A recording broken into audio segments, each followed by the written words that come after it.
Negativity लेके आते हैं, जैसे कि डेविल कार्ड। ऐसा बोला जाता है कि कुछ कार्ड्स एविल्स होते हैं या विचक्राफ्ट होता है। बहुत से लोग इस टावर कार्ड को ईविल कार्ड बोलते हैं। तो लव लाइफ में बहुत सारे लोग ऐसे हैं। सबसे ज्यादा जो क्वेश्चन आता है मनी, आप सभी लोगों के घरों में अवेलेबल होगा सिनेमन, जिसे दालचीनी भी बोलते हैं।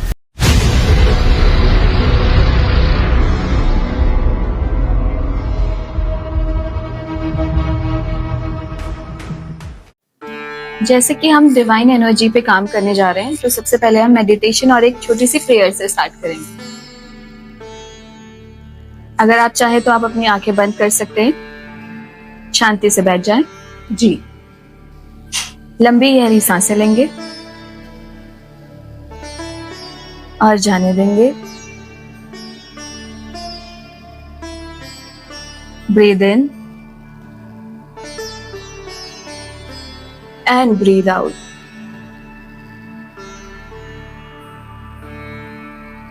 अब एक बार ओम का उच्चारण करेंगे।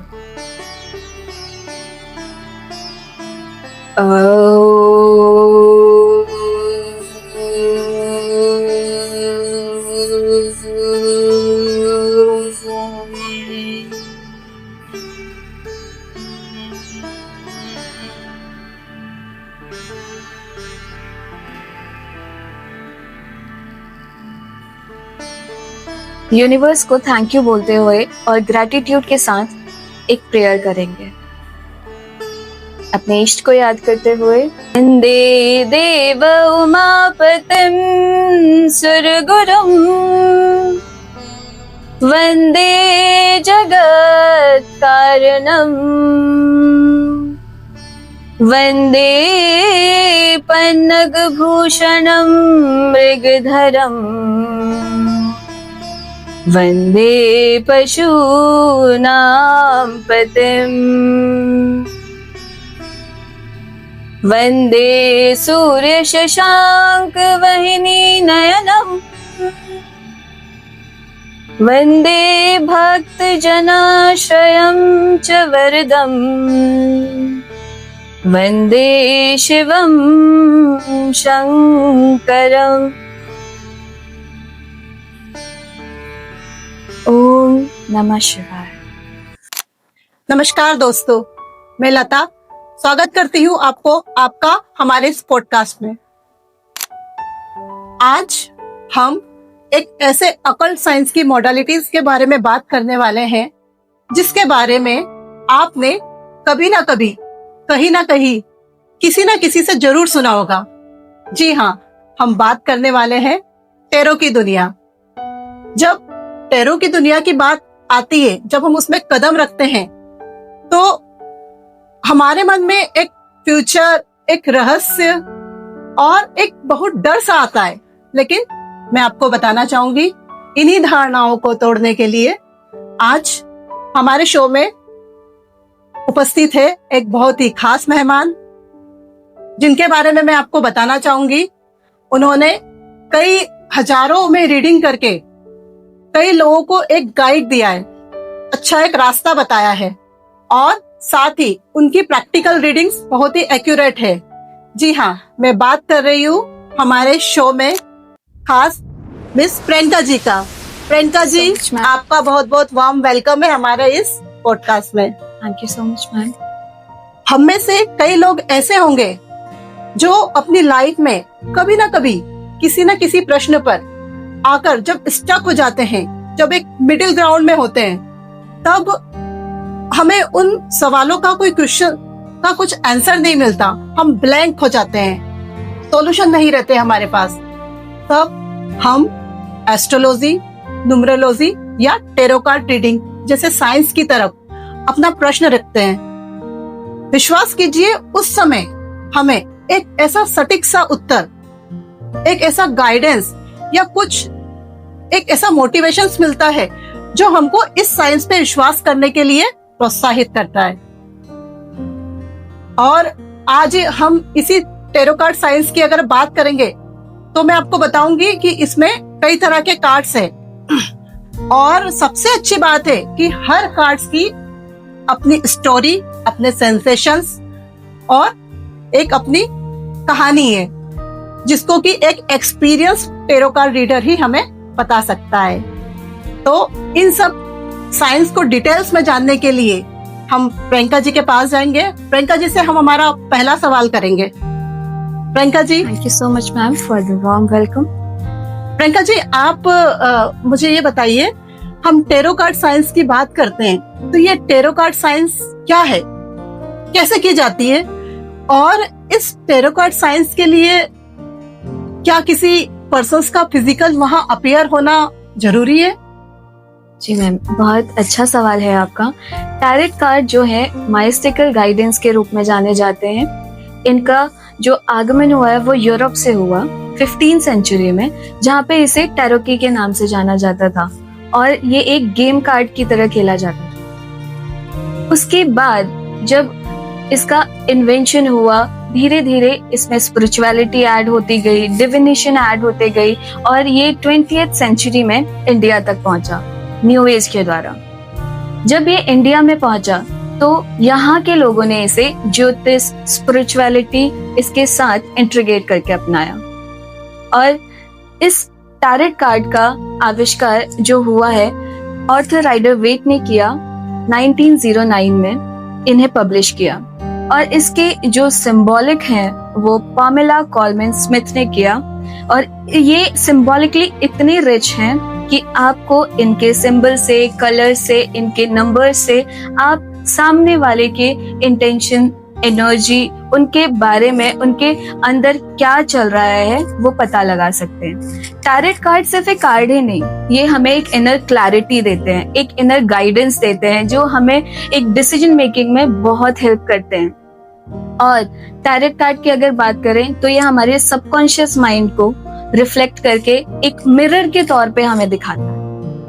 अगर आप कहें आपके अंदर जो भी हलचल हो रही है, आपके सबकॉन्शियस माइंड में जो चीजें हैं जो आप नहीं जानते हैं, वो आपको ये टैरेट के थ्रू दिखाई देता है। और यकीन मानिए, मैंने जो भी रीडिंग करी है आज तक, वो ग्लोबली लोगों को मैंने ये देखा है, उनकी पर्सनल ग्रोथ, उनके फाइनेंस के रिगार्डिंग, उनके मनी के इश्यूज, जो भी इनका करियर बैगेज, उनका पास्ट लाइफ इश्यूज, ये सारे आर्थर राइडर वेट के थ्रू आप निकाल सकते हैं। और ये एक ट्रेडिशनल डेक भी माना जाता है जो बहुत सारे टैरेट कार्ड यूजर्स इस टाइम पे यूज करते हैं। तो टैरेट कार्ड एक मैजिक ट्रिक ही नहीं, ये हमारे एक बेस्ट फ्रेंड के रूप में आप इसे मान सकते हैं। अगर आप हर दिन भी कार्ड निकालते हैं अपने लिए, तो आपके हर दिन की, अपनी हर एक दिनचर्या में आप इसका यूज कर सकते हैं। अच्छा प्रियंका जी, हमारा पहला सवाल आपसे है, हमें ये बताइए कि ये टेरो कार्ड रीडिंग क्या है, कैसे की जाती है, और इसे करने के लिए किसी पर्सन का वहाँ फिजिकल अपीयर होना जरूरी है? इसके बारे में आप हमें बताइए। जी, बहुत अच्छा सवाल है। अगर मैं बात करूं टैरेट कार्ड रीडिंग की, जब भी हम कोई कार्ड निकालते हैं वो रैंडम नहीं होते। अगर किसी के लिए भी हम कार्ड निकाल रहे हैं तो वो उससे रेजोनेट करते हैं, क्योंकि ये एक थ्योरी में भी है, कार्ल जंग की थ्योरी, जहाँ पे वो बताते हैं कि जब भी हम किसी एनर्जी से कनेक्ट करते हैं, डिवाइन एनर्जी से कनेक्ट करते हैं, तो वो एक सिंक्रोनिसिटी होती है। दैट मीन्स कि हम, अगर कोई इंसान आपके पास मौजूद है या आपसे दूर है, आप उनके लिए रीडिंग कर सकते हैं। एक सिंक बहुत जरूरी है, वो इसमें होता है। आप उनके नाम के थ्रू, उनके स्पेसिफिक क्वेश्चन के थ्रू आप उनको सही गाइडेंस दे सकते हैं, जिससे उनको इनर क्लैरिटी मिलती है। तो जो सामने वाला है वो भले ही प्रेजेंस ना रहे, बट उसकी प्रेजेंस होना जरूरी नहीं है। अगर उनके अलावा कोई और उस क्वेश्चन को प्रेजेंट करता है, उसका नाम, डेट ऑफ बर्थ, ये चीजें अगर प्रेजेंट है तो हम डेफिनेटली उनकी रीडिंग कर सकते हैं। बहुत खूब। अच्छा, इसी से एक और, मतलब इसी के लिंक में अगर मेरे दिमाग में एक क्वेश्चन और आया है, जैसे कि मैम कई लोग बोलते हैं कि हमारा जो टेरो साइंस है वो वेस्टर्न कल्चर बिलोंग करता है, या मैं ये जानना चाहूंगी कि इसका हिस्ट्री क्या है, इसका इतिहास क्या है, कहाँ से आया है, कब से हम इसे यूज करने लगे, और ये एक एस्ट्रोलॉजी या अगर हम बात करेंगे किसी और साइंस की तो उससे कैसे कोरिलेटेड है। जैसे हम एस्ट्रोलॉजी की बात करते हैं तो उसमें कुछ प्लैनेट्स, कुछ कुंडली या इस तरह से देखा जाता है, क्या इस साइंस में भी कुछ ऐसे ही चीजें की जाती हैं? जी बिल्कुल मैम। अगर हम बात करें टैरेट की, तो टैरेट हमारा वेस्टर्न कल्चर को बिलोंग करता है, लेकिन इंडियंस ने इसे अपने स्पिरिचुअलिटी के थ्रू, अपने ज्योतिष के थ्रू साथ में इंटीग्रेट करके अपनाया है। अगर हम बात करें एस्ट्रोलॉजी और टैरेट की, तो एस्ट्रोलॉजी जो हमारा है वो हमारे प्लैनेटरी कॉम्बिनेशन दिखाता है, हमारे जन्म कुंडली जो हम बना लेते हैं हमारे जन्म से पहले ही वो फिक्स्ड होते हैं। लेकिन टैरेट जो है वो हमें एक एनर्जी शिफ्ट देता है, वो इंस्टेंट एनर्जी शिफ्ट। तो टैरेट कार्ड और एस्ट्रोलॉजी को अगर हम देखें तो एस्ट्रोलॉजी हमारी लाइफ का एक ब्लूप्रिंट है, और जो टैरेट है वो हमारे लाइफ का एक जीपीएस सिस्टम या उसका मैप है। तो इस तरीके से हम टैरेट और एस्ट्रोलॉजी को लेते हैं। मेरा अगला सवाल आपसे है कि आप इस टैरो से कैसे जुड़े? क्या कोई स्पिरिचुअलिटी थी, या कोई डाउट, या कोई curiosity? What is the story behind it? Thank you Lata ji, ये क्वेश्चन बहुत ही अच्छा है। मेरी लाइफ का एक टर्निंग पॉइंट अगर मैं कहूँ तो एक बहुत बड़ा इंसिडेंट हुआ मेरी लाइफ में 2022 में। मैंने एक इंसिडेंट फेस किया अपने ही घर पे, जहाँ पे मेरे फादर को हार्ट अटैक से सफर करना पड़ा। And being an elder daughter, मैं बहुत सारे चीजों के आंसर ढूंढ रही थी। जैसा कि मैं उत्तराखंड से हूँ, वहां पे स्पिरिचुअलिटी हवाओं में घुली है, और जब भी हमें कोई डाउट होता है, कोई क्वेश्चन होता है, किसी भी तरीके का सवाल जवाब, सुख दुख, हम अपने इष्ट देवताओं को याद करते हैं। और वहां पे हम देखते हैं कि जो भी हमारे मन में सवाल है, हमारे इष्ट हमें पूरी तरीके से देते हैं। उन्हीं सवालों का जवाब ढूंढते ढूंढते जब मुझे ये सही आंसर नहीं मिल रहा था, मुझे मेरी लाइफ का पर्पस नहीं मिल रहा था, तो मैंने बहुत कुछ अपने आसपास के लोगों के लिए बहुत कुछ करने का ट्राई किया कि मैं किसी को हील कर सकूं, अगर कोई परेशानी में है तो मैं उनके काम आ सकूं। तभी मुझे मेरे एक फ्रेंड है, उन्होंने मुझे बताया कि आप टैरेट को एक्सप्लोर कर सकते हैं। वो भी एक एस्ट्रोलॉजर है। उन्होंने जब मुझे ये बताया तो वो मेरी लाइफ का एक टर्निंग पॉइंट बना, जहां से मैंने टैरेट को एक्सप्लोर करना स्टार्ट किया।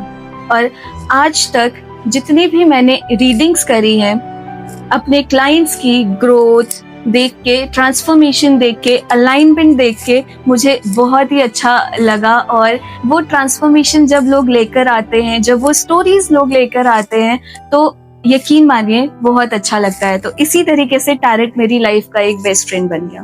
हाँ, मैं भी इन सब चीजों को नहीं मानती थी। जब मैंने आपसे रीडिंग कराई तो मुझे इस एक्यूरेसी पर आपके कोई शक नहीं, कोई डाउट नहीं है।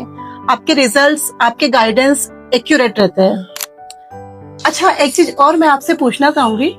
जैसे मैंने मतलब देखा है नॉर्मली कि जो लोग टैरो रीडिंग करते हैं, वो लोग जब करते हैं तो कार्ड्स हाथ में लेकर मतलब उसको शफल करते हैं, कुछ ऐसे प्रेयर करते हैं, ब्लो करते हैं। तो वो क्या प्रोसीजर्स होता है?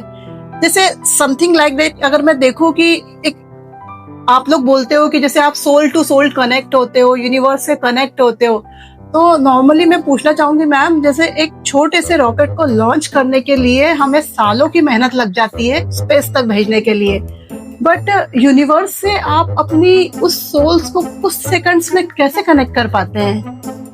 इसके बारे में बताइए। जी बिल्कुल मैम, बहुत अच्छा सवाल है आपका।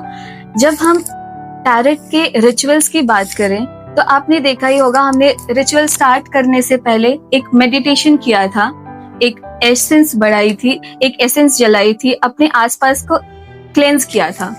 उसके बाद ही हमने अपना जो सेशन है स्टार्ट किया था। एक प्रेयर के साथ हम अपना जो रिचुअल है वो स्टार्ट करते हैं। जब भी हम कार्ड शफल करते हैं, कार्ड शफल करने के भी 3 तरीके होते हैं। जब हम किसी की नॉर्मल रीडिंग ले रहे हैं तो वहां पे हम देखते हैं कि सिंगल कार्ड से हम उसका ओवरऑल जर्नल गाइडेंस देते हैं।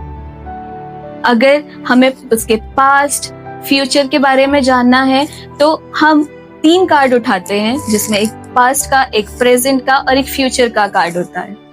और तीसरे तरीके की जो रीडिंग होती है सिलेक्टिकल रीडिंग होती है, जिसमें हमारे 10 कार्ड इंक्लूड होते हैं, और उसी के साथ हम जो है रीडिंग पूरी तरीके से कर पाते हैं। और आपने बोला कि टैरेट क्या जो है वो किसी साइंस को मानते हैं या?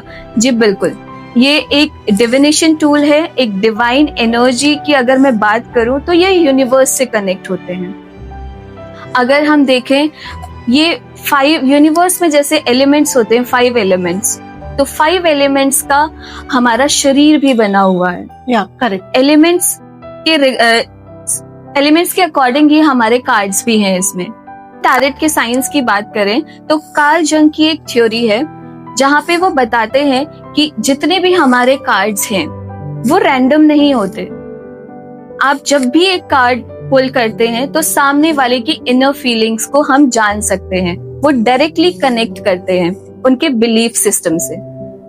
तो टैरेट कार्ड जो है वो आपके डायरेक्ट सबकॉन्शियस माइंड से कनेक्ट करता है और वो आपको एक एग्जैक्ट रिफ्लेक्शन देता है एज अ मिरर। आपके अंदर जो भी हलचल हो रही है, जो भी आपके सवाल हैं, वो एज इट इज आपको टैरेट बताता है। और क्वांटम फिजिक्स के थ्रू भी इसको माना गया है कि टैरेट कार्ड रैंडम नहीं है, इनके पीछे एक डिवाइन साइंस है, एक डिवाइन एनर्जी है, हमारा एक बिलीफ सिस्टम है। उम्मीद करती हूँ मैम हमारी ऑडियंस को मतलब कई लोगों के मन में ये सवाल रहता है और उसका आपने बहुत ही अच्छा जवाब दिया है। एक सवाल मैम और मुझे आपसे पूछना था, एक सवाल कि आजकल जो है ये मैनिफेस्टेशन मैजिक चल रहा है। मैनिफेस्टेशन मैजिक की बात करूं तो मतलब ऐसा बोला जाता है कि आपका कोई भी सवाल है और आप उसको यूनिवर्स से मैनिफेस्ट करो, वो आपको मिल जाएगा।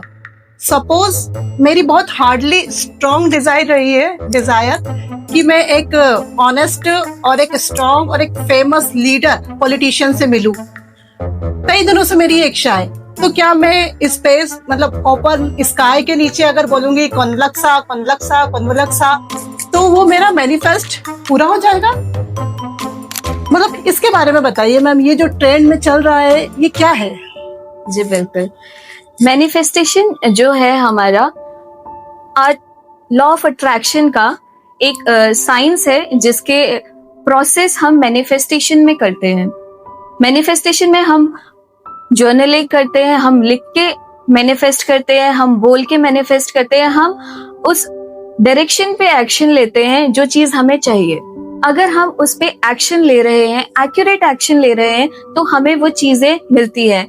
और जब हम बात करते हैं कॉन्वलेक्सा की, तो ये सभी लोगों के लिए सही हो ये जरूरी नहीं है, लेकिन अगर कोई बिलीफ से बहुत ईगरली अगर उस चीज को मान रहा है तो डेफिनेटली उसका वो पूरा होगा। और अगर हम साइंस को इससे रिलेट करें तो RAS की जो थ्योरी है उसके अकॉर्डिंग हम देखते हैं कि जो मैनिफेस्टेशन है हमारी वो बिलीफ सिस्टम पे काम करती है। तो बिलीफ सिस्टम जब हमारी एनर्जी जब सिंक होती है, जब हमारा एक एनर्जी शिफ्ट बहुत अच्छा होता है, तो हमारा जो मैनिफेस्टेशन है वो बहुत अच्छे से काम करता है। मैनिफेस्टेशन के बहुत सारे रिचुअल्स भी हैं जो हम फुल मून में करते हैं, और मैनिफेस्टेशन के बहुत सारे रिचुअल्स हैं जैसे फुल मून और ब्लैक मून। इन एनर्जी इस टाइम पे एनर्जी जो होती है हाईएस्ट पीक पे होती है। इस टाइम पे हम हमारी एनर्जीज को रिलीज करते हैं, हम बहुत सारी चीजें रिसीव भी कर सकते हैं। हमारी जो ओल्ड एनर्जीज होती है जो हमें लॉन्ग टाइम के लिए सर्व नहीं करती है, वो आने वाले टाइम के लिए हम उसके नई इंटेंशन सेट करके हम उस बिलीफ सिस्टम को, उस मैनिफेस्टेशन को पूरा करते हैं। अगर हम मैनिफेस्टेशन की बात करें तो एक सबसे इम्पोर्टेंट बात है, सिर्फ बोलकर हमारी मैनिफेस्टेशन पूरी नहीं होती। आपने एक बार बोल दिया, उसके बाद आपको उसके ऊपर काम करना है, बिकॉज कर्मा आपकी लाइफ का बेस्ट पार्ट प्ले करता है मैनिफेस्टेशन के लिए। जैसा कि मेरा एक नेक्स्ट क्वेश्चन है आपसे, हम देखते हैं कि हर साइंस के कुछ प्रोस और कॉन्स होते हैं। सिक्के के 2 पहलू होते हैं, अच्छे और बुरे। तो टेरो कार्ड साइंस के बारे में अगर हम पूछे देंगे तो इसमें भी मतलब कुछ ऐसी चीजें होती हैं। आप इसके लिए हमें कुछ कार्ड्स के बारे में एक्सप्लेन करके बता सकते हैं? जी बिल्कुल, अगर हम बात करें तो बहुत सारे कार्ड्स के लिए एक मिथ है कि वो कार्ड्स हमारी लाइफ में एक नेगेटिविटी लेके आते हैं, जैसे कि डेविल कार्ड। डेविल कार्ड जब भी आता है, किसी भी रीडिंग के लिए आता है, तो ये हमारे ग्रीड को दिखाता है। अगर मैं एक बात करूं, मैं आपको एक स्टोरी से बता सकती हूँ। मेरे पास एक क्लाइंट है जिनका बच्चा 12th में पढ़ता है और उसके इस टाइम पे बोर्ड एग्जाम्स हैं। जब वो बच्चा हमारे पास आया, उसने रीडिंग करवाई, तो सबसे पहला कार्ड जो था वो डेविल कार्ड था। तो जब मैंने उनसे क्वेरी की तो उसका सबसे बड़ा जो दिक्कत था, उसका पढ़ाई में मन नहीं लगता था और वो सबसे ज्यादा अपने गैजेट्स में बहुत ज्यादा इंक्लूडेड रहता था। गैजेट्स में, दोस्तों में, एक एडिक्शन उसकी लाइफ में बहुत था। जब मैंने उनकी मम्मी को बताया कि आपके घर में कुछ ऐसा एनवायरनमेंट है, तो जब भी ये कार्ड आता है तो ये बताता है कि हमारे जो एडिक्शंस हैं लाइफ में, वो हमें सर्व नहीं करने वाले हैं। जो ओल्ड पैटर्न्स हैं लाइफ के, वो हमें चेंज करने की जरूरत है। नए अपने जो फियर्स हैं उनसे ओवरकम करने की जरूरत है। बजाय इसके कि हम अपनी लाइफ में नेगेटिविटी को मान के अपनी ब्लॉकेजेस क्रिएट कर रहे हैं, ये बोलता है कि हमें सेल्फ विक्टिमाइज फील नहीं करना है। हर चीज में खुद को जिम्मेदार मान के, खुद को जज करके अपनी चीजें आगे नहीं बढ़ानी है। तो डेविल कार्ड जब भी आता है तो आपको एक सही पैटर्न और एक जो अपनी दिनचर्या है वो सुधारने की जरूरत है। एक डिसिप्लिन आपकी लाइफ में मस्ट रहेगा। अगर डिसिप्लिन आपकी लाइफ में मस्ट रहेगा तो उसके बाद आपकी जो चीजें हैं वो सुधर सकती हैं। तो इसमें कहीं से कहीं तक कोई डरने की बात नहीं है। डेविल है तो कोई मॉन्स्टर है, ऐसा कुछ नहीं है। और रही बात डेथ कार्ड की, जब भी डेथ कार्ड आता है तो हमें बताता है एक इंसान की जो है वो फिजिकल डेथ नहीं हो रही है, वो एक मेटाफोरिक डेथ है। मेटाफोरिक डेथ जब भी होती है हमारी ओवर थिंकिंग, जब हम लोगों से डिटैच होते हैं। सबसे बड़ा दुख हमारी लाइफ का यही होता है कि जब हमारी लोग में हमारे बहुत सारे लोग होते हैं, अगर वो हमारी लाइफ से जा रहे हैं, हम खुद को हर्ट फील करते हैं, हम लेट गो नहीं करते उन चीजों को। ये कार्ड बताता है कि आपको जो लाइफ में सर्व नहीं करने वाले हैं, जो टॉक्सिक रिलेशनशिप हैं आपकी लाइफ के, वो आपकी लाइफ से दूर जा रहे हैं। तो आपकी लाइफ में ये आपको न्यू बिगिनिंग देगा। तो ये एक ट्रांसफॉर्मेशन का कार्ड है जो आपके ट्रॉमास हील करने में आपको हेल्प करता है। So it is not about physical death. तो मैम, जैसे कि आपने हमें कार्ड के बारे में इतने अच्छे से डिटेल्स बताया, एक one of my friends I heard from, उसने मुझे बताया था कि उसने भी एक बार टैरो कार्ड रीडिंग करवाई थी। तो जो एक्सपर्ट थे उन्होंने उसे एक कार्ड रीडिंग करी थी, उसमें था एक फूल, FOOL। तो ही वॉज वेरी शॉक्ड कि अरे, मतलब जो मैंने कुछ शुरू किया है वो सब मेरा मतलब अब खत्म हो जाएगा, या ये जो चीजें मेरी है ये फ्लो में नहीं जा रही है। एक्सपर्ट ने उसे कुछ अंडरस्टैंड करवाने की कोशिश की, लेकिन उसकी मिसअंडरस्टैंड के कारण वो उसे समझ नहीं पाया। तो मैं भी ये जानना चाहूंगी कि भाई फूल कार्ड आ रहा है, मतलब चीजें आपकी डायरेक्शंस के हिसाब से नहीं जा रही है, जैसा आप सोच रहे हैं वैसा बिल्कुल नहीं जा रही है, या क्या मीन होता है इनके, मतलब क्या मैसेज देते हैं ये कार्ड?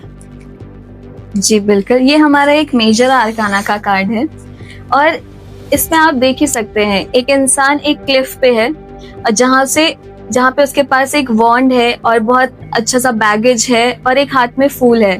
तो जो एक प्योरिटी को दिखाता है, जो दिखाता है कि जो ये वाइब्रेंट क्लोथ है इसके, वो इसका पोटेंशियल दिखाता है कि इसके अंदर बहुत अच्छा पोटेंशियल है। इसके पास बहुत सारी स्किल्स भी हैं जो इसने बहुत टाइम से छुपा के रखी हुई है। एक प्योरिटी इसके अंदर है, लेकिन सबसे बड़ी चीज, ये अपने कंफर्ट से बाहर नहीं जाना चाहता। तो इसके लिए इसको एक लीप ऑफ फेथ रखना है और आगे जाके काम करना है। दैट मीन्स कि इसको रिस्क लेने की बहुत ज्यादा जरूरत है। तो आपके जो भी फ्रेंड हैं, आप उनको बताइए कि अपनी लाइफ में अपने कंफर्ट जोन से बाहर आए और थोड़ा सा काम करें उस पे, अपनी स्किल्स पे। और ये कार्ड राहु का कार्ड भी है, तो ये हमें दिखाता है कि हमारी लाइफ में इस इंसान को बहुत ज्यादा इंडिपेंडेंस चाहिए। एक ये फ्री स्पिरिट है और ये बहुत ज्यादा ओवर थिंकिंग करते हैं। तो लीप ऑफ फेथ के साथ ये आगे बढ़े, एक रिस्क ले और अपनी स्किल्स को स्ट्रेटेजाइज करके उस पर काम करें और ये एक बहुत अच्छे रिजल्ट इनको देके जाएगा। तो बिना सोचे समझे अगर ये काम करेंगे तो थोड़ा सा इनके लिए दिक्कत आएगी। इनको स्ट्रेटेजी के साथ अगर ये काम करेंगे तो इनके जो रिजल्ट हैं वो ऑन पॉइंट आएंगे। जी बिल्कुल, thank you so much Priyanka ma'am इस चीज के लिए। एक चीज मुझे और पूछनी थी आपसे, जैसे ऐसा बोला जाता है कि कुछ कार्ड्स एविल्स होते हैं या विचक्राफ्ट होता है, तो ये क्या होते हैं? इसके बारे में अगर आप हमें डिटेल बता पाए। अगर हम बात करें कार्ड्स की, तो मेरे अकॉर्डिंग जो मैंने आज तक प्रैक्टिस करी है, कोई भी कार्ड ईवल कार्ड नहीं होता। जब हम विचक्राफ्ट की बात करते हैं, विचक्राफ्ट टैरेट कार्ड की सबसे हाईएस्ट हिरार्की है, जहां पे जो रीडिंग करता है उसको ही विच कहा जाता है। तो ये सिर्फ एक टाइटल है और इसको विचक्राफ्ट का नाम दिया गया है। अगर हम बात करें ईवल कार्ड्स की, तो ईवल कार्ड्स कुछ नहीं होते। बहुत से लोग इस टावर कार्ड को ईवल कार्ड बोलते हैं कि जब भी ये आता है डिस्ट्रक्शन लेके आता है। लेकिन इसी के साथ ही एक मैसेज भी देके जाता है। जब भी ये कार्ड आता है तो एक डिस्ट्रक्शन नहीं, ये सिर्फ आपको एक लाइफ में चॉइस भी देके जाता है। आप अगर दोबारा से सोचेंगे और उस पे काम करेंगे अपनी सिचुएशन पे, तो ये आपको लाइफ में वॉरियर बना के जाता है। आपको लगता है इस वक्त कि आपकी जो चीजें हैं वो आपसे दूर हो रही हैं, आपके फेवर में कुछ नहीं है, लेकिन आपको इसमें अपनी स्किल डेवलप करनी होती है। आपका जो बेसिक है वो स्ट्रॉन्ग करना होता है लाइफ का। मोस्टली जब ये कार्ड आता है तो लव लाइफ में बहुत सारे लोग ऐसे हैं जिनका ये दिखाई देता है, जिनके बेसिक स्ट्रॉन्ग नहीं है, मिसकम्युनिकेशन है वहां पे, और एक तरीके का अगर आप बोले तो ईगो बहुत ज्यादा क्लैश करती है।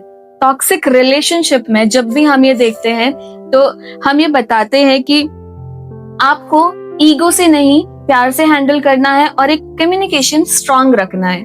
कोई भी काम को करने से पहले दोबारा सोचिए और उस पर काम करिए, आप एक वॉरियर की तरह निकलेंगे। सो जैसे कि आपने देखा कि इसकी जो एक्सप्लेनेशन है वो कहीं से कहीं तक ईविल नहीं दिखाती है, यह आपका सिर्फ एक मिरर दिखाती है आपको, और इसमें ईविल कुछ भी नहीं है। जी बिल्कुल।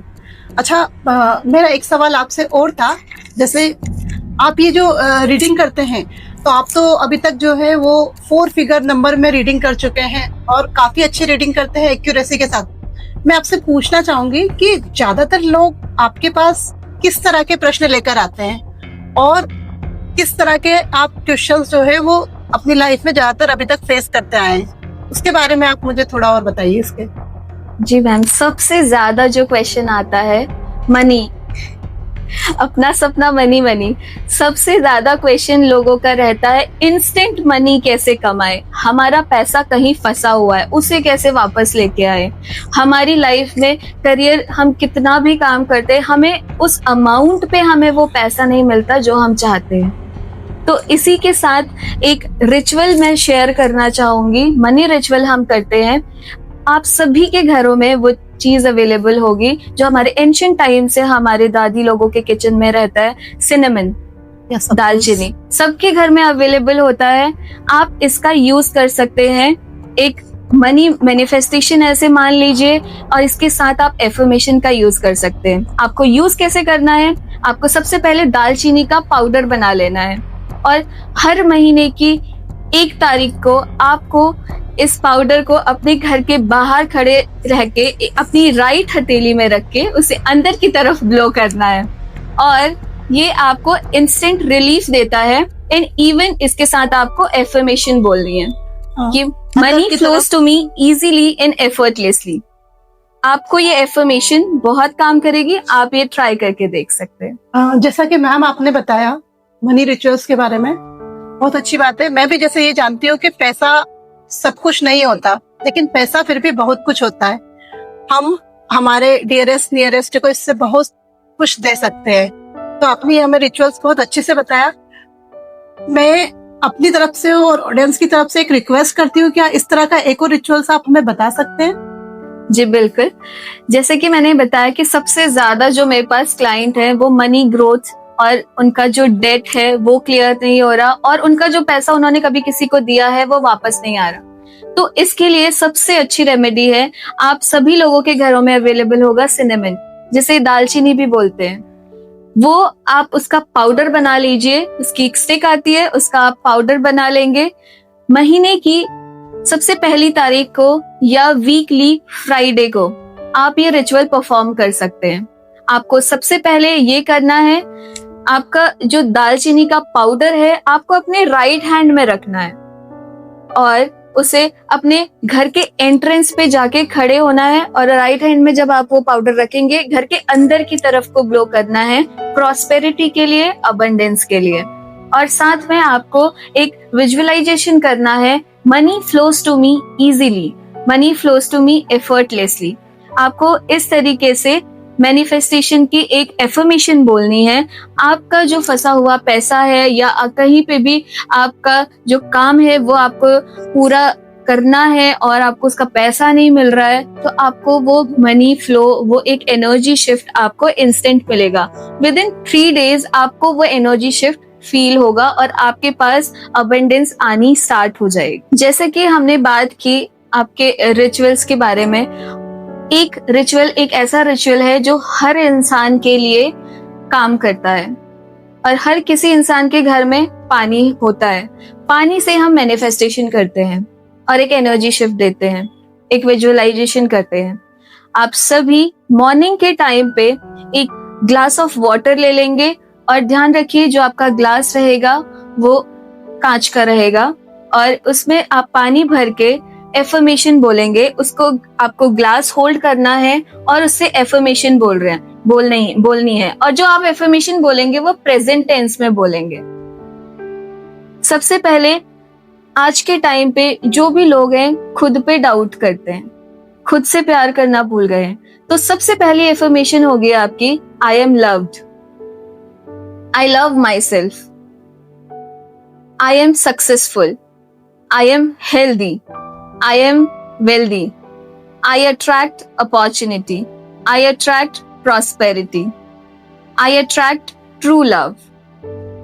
इस तरीके से आप जिस भी फील्ड में जाना चाहते हैं या जिस भी तरीके की चीज अट्रैक्ट करना चाहते हैं, प्रेजेंट टेंस में आप एफर्मेशंस बोलिए अपने अकॉर्डिंग और उस पानी को उसके बाद विजुअलाइज करके पी लीजिए।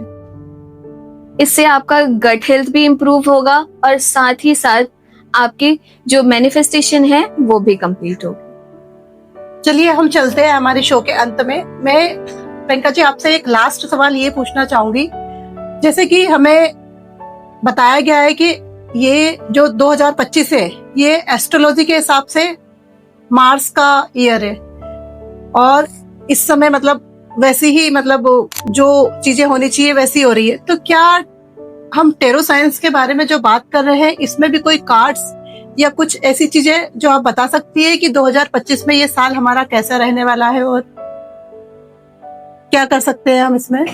जी बिल्कुल लता जी, आपके क्वेश्चन के हिसाब से जैसे आपने बोला ये ईयर मार्स का है। जब हम इस ईयर का नंबर ऐड करते हैं 2025, 2 + 0 + 2 + 5, तो ये हमारा नंबर बनता है 9, जो हमारा मार्स का नंबर है।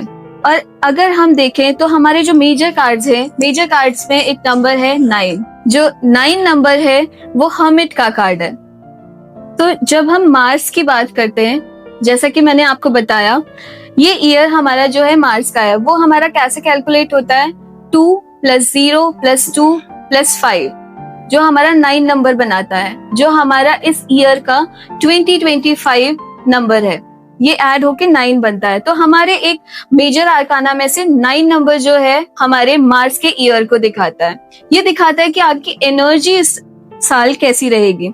सबसे पहले आपको सॉलिसिट बहुत तगड़ा फील होने वाला है, एक अकेलापन बहुत ज्यादा फील होगा। आपको लगेगा कि आपकी लाइफ का पर्पस क्या है, क्यों है, कैसे है। आपको स्टार्टिंग में जो एनर्जी दिखेगी वो पूरी स्कैटर्ड दिखेगी। आप अपनी लाइफ के पर्पस को जानना चाहेंगे और जानना चाहेंगे कि उस चीज से मैं निकलूं कैसे, क्योंकि आप अभी तक अपने आप को टाइम नहीं दे रहे थे। तो आपका सबसे ज्यादा मी टाइम यहाँ पे बहुत ज्यादा इंपॉर्टेंट है।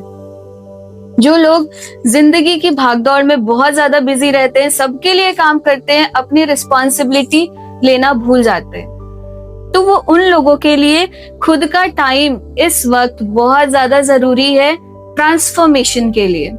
तो ट्रांसफॉर्मेशन ईयर बोलेंगे इसको। और हमारे अंदर के जो इनर कॉन्फ्लिक्ट है, आपको ये कैसे सॉल्व होंगे? खुद से आप अपने लिए एक बहुत बड़ी हेल्प है। आप देख सकते हैं इस आदमी के हाथ में एक वॉन्ड है और एक टॉर्च है। वॉन्ड जो है हमारे पैशंस को दिखाता है, जो हमारे लाइफ के पैशन होते हैं, गोल्स होते हैं, उस पर आपको खुद से काम करना है, आपको खुद का हायर सेल्फ अचीव करना है। तो उसके लिए आपका ये सबसे बड़ा और सबसे इम्पोर्टेंट काम रहेगा कि अपने अंदर की खूबियों को जानना है, उन पे काम करना है और एक सॉलिसिट, जो आप अकेलापन फील कर रहे थे अकेले, उससे आप सामने अलग, आप देख सकते हैं इसने टॉर्च पकड़ा हुआ है, आप खुद के गाइड खुद बन सकते हैं इस टाइम पे। आपके इनर कॉन्फ्लिक्ट को दूर करने के लिए आपको खुद से स्पिरिचुअल जर्नी में उतरना पड़ेगा।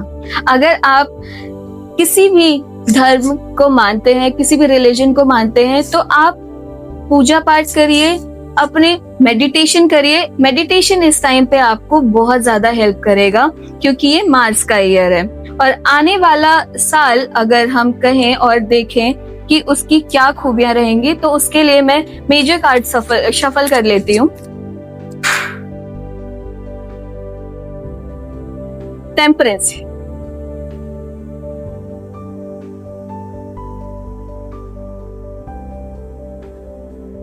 कि आप देख सकते हैं यहाँ पे एक इंसान खड़ा है, उसकी तरफ हीलिंग तो आ रही है, एक प्योरिटी भी दिख रही है, लेकिन वो अपने प्रेजेंट और पास्ट के बीच में बहुत ज्यादा ड्वेल कर रहा है।